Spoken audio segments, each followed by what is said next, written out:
पहारेकरी, ओ पहारेकरी. पहारेकरी म्हणता, अरे बोल की र, अरे काय काम काढलंस? काय नाही जी, मला आऊसाहेबांना भेटायचं. रात्री 2 वाजता आलं बरं का ती बारक जिगर बास्ताना जाट पोरग.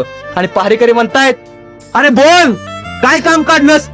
काय नाही जी, मला आऊसाहेबांना भेटत. अरे पण आता रात्रीचे 2 वाजले, आऊसाहेब आता झोपले त्या.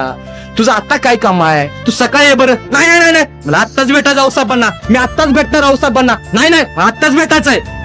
आणि हा सगळा गलबला आतून आऊसाहेब ऐकत होत्या.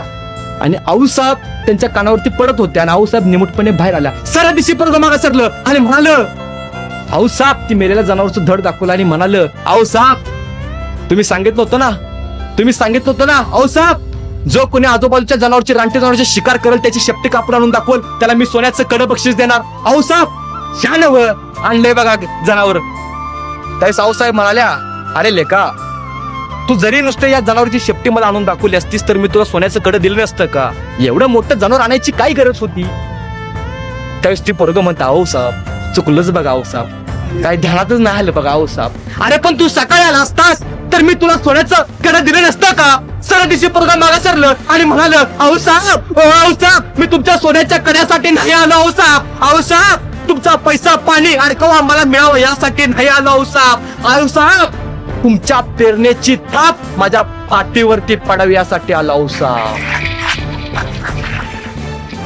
त्यावेळेस आऊसाहेबांनी याला जवळ केलं त्या पोराला. आणि त्या पोराला जवळ केलं, त्या पोराच्या पाठीवरती पेरण्याची थाप टाकली आणि सांगितलं, आजपासून तू आपल्या स्वराज्यासाठी काम करायचं. आणि एका गुरुने एका शिष्याच्या पाठीवरती मारलेली थाप उद्या तेच पोरग पुढं तानाजी मालुसरे म्हणून झालं. इतिहासाला सुद्धा ह्याच तानाजीच्या पुढे पिढ्यान पिढ्या नोंद घ्यायला लागली.